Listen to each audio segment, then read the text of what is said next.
से आगामी विधानसभा चुनाव है जिसको सीटों को लेकर के तमाम तरीके की बातें आ रही हैं सामने। लगातार कोई जीतन राम मांझी जी का बयान आया है कि 40 सीटों पर चुनाव लड़ेंगे। आप राष्ट्रीय लोक मोर्चा के नेता हैं और उपेंद्र कुशवाहा जी के काफ़ी करीबी हैं, तो इस बार उपेंद्र कुशवाहा जी का क्या माइंडसेट है, वो कितने सीटों पर चुनाव लड़ेंगे, क्या 10 सीट पर लड़ेंगे चुनाव? शाहाबाद क्षेत्र की अगर बात करें तो आपकी भी सक्रियता कुछ ज़्यादा ही दिखाई दे रही है, आप लोगों के बीच में जा रहे हैं, तो क्या इसके पीछे की क्या मुख्य वजह है? क्या आप आगामी विधानसभा चुनाव लड़ने के लिए तैयारी कर रहे हैं? सम्मेलन कराया जा रहा है, एनडीए सम्मेलन किया जा रहा है, इसके पीछे की वजह क्या है? अच्छा, अभी हाल ही में नीतीश कुमार जी की प्रगति यात्रा रोहतास जिला पहुंची थी। सोशल मीडिया पर आपने भी देखा है, खूब बहुत ज़्यादा विरोध देखने को मिला, लोगों में बहुत ज़्यादा आक्रोश था। इस पर क्या कहेंगे आप? नमस्कार, अभी हमारे साथ विराट कुशवाहा जी हैं जो कि राष्ट्रीय लोक मोर्चा के राष्ट्रीय छात्र अध्यक्ष हैं और शाहाबाद क्षेत्र के चर्चित युवा नेता के तौर पर जाने जा रहे हैं। इस चर्चा के पीछे की वजह क्या है? जैसे जैसे चुनाव नज़दीक आ रहा है, बहुत सारे चर्चित चेहरे जो है तो नज़र आ रहे हैं, इस पर बात होगी। और साथ ही साथ हम बात करेंगे जो लगातार एनडीए सम्मेलन करा रही है, इसके पीछे की वजह क्या है? क्या उपेंद्र कुशवाहा जी इस बार 10 सीटों पर चुनाव लड़ेंगे? इन सभी सवालों पर इनसे हम प्रतिक्रिया लेंगे इनकी और जानेंगे। चलिए तो आपको रूबरू कराते हैं। स्वागत है विराट जी आपका चैनल पर हमारे। जी बहुत बहुत धन्यवाद। ये लगातार जो सम्मेलन कराया जा रहा है, एनडीए सम्मेलन किया जा रहा है, इसके पीछे की वजह क्या है?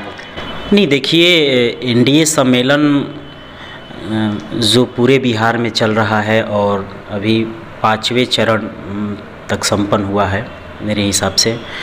एनडीए सम्मेलन में एनडीए के जितने भी सहयोगी गठबंधन के साथी हैं, सभी लोग मिलकर, जैसे हमारा पार्टी राष्ट्रीय लोक मोर्चा, बीजेपी, जेडीयू, हम और लोजपा रामविलास के जितने भी पार्टी के प्रदेश अध्यक्ष हैं और जितने भी प्रत्येक ज़िला में एनडीए सम्मेलन हो रहा है, एनडीए कार्यकर्ता सम्मेलन किया जा रहा है और इससे प्रत्येक ज़िला में खासकर एनडीए पूरी तरह से मजबूत होती जा रही है और तमाम जितने भी छात्र, नौजवान हैं, युवा साथी हैं, तमाम वर्ग, तमाम जाति और तमाम धर्म के लोग हमारे एनडीए गठबंधन के साथ है और आने वाले विधानसभा चुनाव में एनडीए गठबंधन मजबूती के साथ एक छत्र रूप से सरकार बनाने का काम करेगा। अच्छा, इससे आगामी विधानसभा चुनाव है जिसको सीटों को लेकर के तमाम तरीके की बातें आ रही हैं सामने। लगातार कोई जीतन राम मांझी जी का बयान आया है कि 40 सीटों पर चुनाव लड़ेंगे। आप राष्ट्रीय लोक मोर्चा के नेता हैं और उपेंद्र कुशवाहा जी के काफ़ी करीबी हैं, तो इस बार उपेंद्र कुशवाहा जी का क्या माइंडसेट है, वो कितने सीटों पर चुनाव लड़ेंगे? क्या 10 सीट पर लड़ेंगे चुनाव? वो ये तो शीर्ष नेतृत्व इस पे विचार करेंगे। माननीय नेता श्री उपेंद्र कुशवाहा जी और बीजेपी के जितने सहयोगी लोग हैं, एनडीए के तमाम सहयोगी घटक दलों के राष्ट्रीय अध्यक्ष का आपसी विषय है। इस पे हम कैसे टिप्पा टिप्पणी कर सकते हैं और आप कैसे इन चीज़ों का एनालिसिस कर सकते हैं कि हमारा पार्टी 10 सीट पे ही चुनाव लड़ेगा? हमारे पार्टी के पूरे बिहार में टीम है, प्रत्येक ज़िला में हमारा ज़िला अध्यक्ष है, प्रखंड से लेकर पंचायत तक हमारे पार्टी के तमाम कार्यकर्ता हैं। तो हमारा पार्टी, आप कैसे बता सकते हैं 10 सीटों पे हमारा पार्टी चुनाव लड़ेगा? यानी कि 10 से ज़्यादा सीटों पर कहीं ना कहीं आप नहीं, इसका फैसला हम कैसे कर सकते हैं? हम तो एक पार्टी के छात्र प्रकोष्ठ के राष्ट्रीय अध्यक्ष है। हमारा काम पार्टी के छात्र नौजवानों को एकत्रित करना है, पार्टी से तमाम छात्र नौजवानों को जोड़ना है। माननीय नेता श्री उपेंद्र कुशवाहा जी के विचारधारा को प्रत्येक नौजवानों को बीच लेकर जाना है। पार्टी कैसे मजबूत हो, इस विषय पे हम लोग काम कर रहे हैं। रहा बात कितना सीट शेयरिंग का, ये तो हमारे नेता, हमारे गुरु माननीय नेता श्री उपेंद्र कुशवाहा जी का काम है और एनडीए घटक के तमाम नेताओं का काम है ना। इस पे मैं कैसे टिप्पा टिप्पणी कर सकता हूँ? आप बच रहे हैं बोलने से? नहीं, हम सही में हमको इस विषय में कोई जानकारी है ही नहीं। ये तो माननीय नेता श्री उपेंद्र कुशवाहा जी का विषय है ना, इस पे मैं कैसे टिप्पा टिप्पणी कर सकता हूँ? नहीं कर सकता हूँ। अच्छा, चिनारी अभी तो विधानसभा चुनाव में काफ़ी लंबा समय है, देखा जाए तो काफ़ी लंबा समय है। हमारा पार्टी पूरे विधानसभा चुनाव में, बिहार के प्रत्येक विधानसभा चुनाव में हमारे पार्टी के कार्यकर्ता हैं और हमारे पार्टी से तमाम जितने भी छात्र नौजवान जुड़े हुए हैं, वो मुस्तैदी से प्रत्येक विधानसभा में कार्य कर रहे हैं। हम लोग एनडीए के साथ हैं, एनडीए घटक के साथ है, एनडीए के साथ हम लोग मजबूती से खड़ा है, मजबूती के साथ हम लोग मिल के चुनाव लड़ेंगे। और रहा बात गठबंधन का, तो ये पार्टी के शीर्ष नेता के ऊपर छोड़ा जाए ना, गठबंधन में कितना सीट शेयरिंग होगा, ये तो नेता का विषय है ना। इस पर मैं ज़्यादा कैसे टिप्पा टिप्पणी कर सकता हूँ? अच्छा, एक चिनारी विधानसभा क्षेत्र है जो कि रोहतास जिले में है। उपेंद्र कुशवाहा जी की ये सीट थी और पिछले साल जो है तो भाजपा यहाँ से चुनाव लड़ी थी और वो सीट क्या फिर से उपेंद्र कुशवाहा जी लेना चाहेंगे? नहीं, इस पे मैं नहीं टिप्पणी टिप्पणी कर सकता हूँ, इसके बारे में इस पे मैं नहीं बोल सकता हूँ। ये माननीय नेता और जितने भी आपको बोला ही कि एनडीए गठबंधन के जितने भी एनडीए गठबंधन में जितने भी साथी हैं, इन सभी का आपसी ये विषय है। इस पे मैं कैसे टिप्पणी टिप्पणी कर सकता हूँ कि चेनारी है आएगा कि काराकाट आएगा कि करहगर आएगा, ये नहीं बोल सकता हूँ मैं। इस पर कैसे चर्चा कर सकता हूँ? अच्छा, इस जिले में शाहाबाद क्षेत्र की अगर बात करें तो आपकी भी सक्रियता कुछ ज़्यादा ही दिखाई दे रही है, आप लोगों के बीच में जा रहे हैं, तो क्या इसके पीछे की क्या मुख्य वजह है? क्या आप आगामी विधानसभा चुनाव लड़ने के लिए तैयारी कर रहे हैं?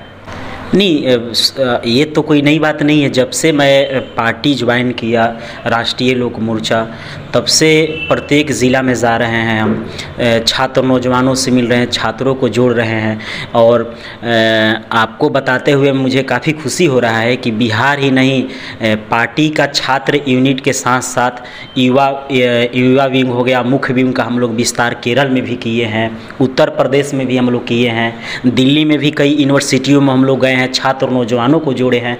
तो पार्टी के छात्र राष्ट्रीय अध्यक्ष होने का नाते मेरा ये दायित्व है कि हम प्रत्येक ज़िला में जा सकते हैं और प्रत्येक हम कोशिश कर रहे हैं कि अलग अलग राज्यों में जाए जहाँ पे पार्टी को विस्तार करने का काम करें।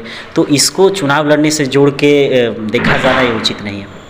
अच्छा, सासाराम की बेटी स्नेहा के साथ एक घटना हुई है यूपी में, आपने भी देखा है और आप उपेंद्र कुशवाहा जी के साथ वहाँ पर गए भी थे परिजन से मिलने, अभी तक उसको न्याय नहीं मिला, अभी तक किसी की गिरफ्तारी नहीं हुई है। नहीं, देखिए, आपके बात से हम सहमत हैं। सरकार को इस पे थोड़ी सी बड़ी पहल करनी चाहिए और कठोर कार्रवाई करनी चाहिए, क्योंकि जल्द से जल्द दोषियों को गिरफ्तार कर कड़ी से कड़ी सज़ा होनी चाहिए। क्योंकि अगर इस बहन को न्याय मिलता है तो आगे चलकर इस तरह की कोई कुरीतियाँ समाज में नहीं होगी। आज अगर इस बेटी को न्याय मिलता है तो बड़े पैमाने पे समाज की बहन बेटियाँ अपने आप को सुरक्षित और गौरवान्वित महसूस करने का काम करेंगी। तो जल्द से जल्द उत्तर प्रदेश सरकार को इस विषय पे, इस पहल पे कार्रवाई कर दोषियों को जल्द से जल्द गिरफ्तार करनी चाहिए। अच्छा, अभी हाल ही में नीतीश कुमार जी की प्रगति यात्रा रोहतास जिला पहुंची थी। सोशल मीडिया पर आपने भी देखा है, खूब बहुत ज़्यादा विरोध देखने को मिला, लोगों में बहुत ज़्यादा आक्रोश था, इस पर क्या कहेंगे आप? नहीं, देखिए, नीतीश कुमार जी जब बिहार के सत्ता पे काबिज हुए तो आप बतलाइए ना, जो कार्य नीतीश कुमार जी ने विगत इतने सालों में करते आए हैं उसका कोई जवाब है किसी के पास? देखिए, विकास तो हुआ है, नहीं, लोगों का जो कहना है रोहतास ज़िले को अछूता रखा जा रहा है। मेडिकल कॉलेज की लंबे समय से मांग है और आप भी इस रोहतास ज़िले से बिलोंग करते हैं, तो क्या रोहतास ज़िले में मेडिकल कॉलेज नहीं होना चाहिए? कैमूर में उन्होंने घोषणा की मेडिकल कॉलेज बनवाने की। नहीं, बिल्कुल होना चाहिए। और रहा बात नीतीश कुमार जी के कार्यशैली को, तो नीतीश कुमार जी का कार्यशैली काफ़ी प्रभावशाली रहा है।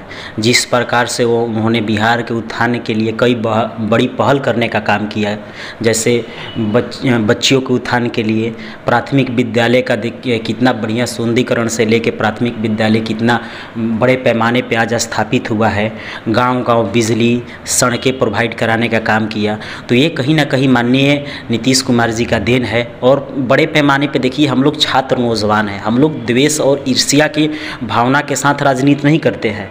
हम लोग माननीय नेता श्री उपेंद्र कुशवाहा जी के विचारधाराओं को लेकर चलने वाले लोग हैं और हम लोग चाहते हैं कि बिहार का बड़े पैमाने पे इसी तरह से विकास होता रहे। चूँकि बिहार आज बड़े पैमाने पे देखा जाए तो बिहार में आज वैकेंसियाँ भी निकाला जा रहा है और जिससे बड़े पैमाने पे बिहार के छात्र नौजवान को रोज़गार के क्षेत्र में भी बड़ी बड़ी पहल किया जा रहा है।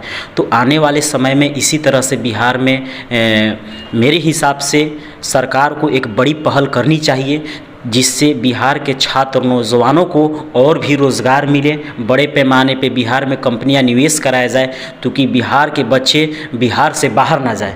तो इन सारी चीज़ों पे सरकार को थोड़ी सी अपनी पहल की रफ्तार को तेज़ करना होगा, तभी बिहार विकसित होगा और बिहार के छात्र नौजवान भी काफ़ी हद तक बेहतर होने का काम करेंगे। अच्छा, आप नहीं, आपका नाम बोल आसिफ 60 है। देखिए, अभी आपने सुना छात्र नेता राष्ट्रीय लोक मोर्चा के राष्ट्रीय अध्यक्ष विराट कुशवाहा जी को। इन्होंने बहुत अच्छे तरीके से हमारे सभी सवालों का जवाब दिया। अगर ये वीडियो आपको अच्छा लगा हो तो हमारे चैनल को सब्सक्राइब करें और इस वीडियो को शेयर ज़रूर करें। धन्यवाद।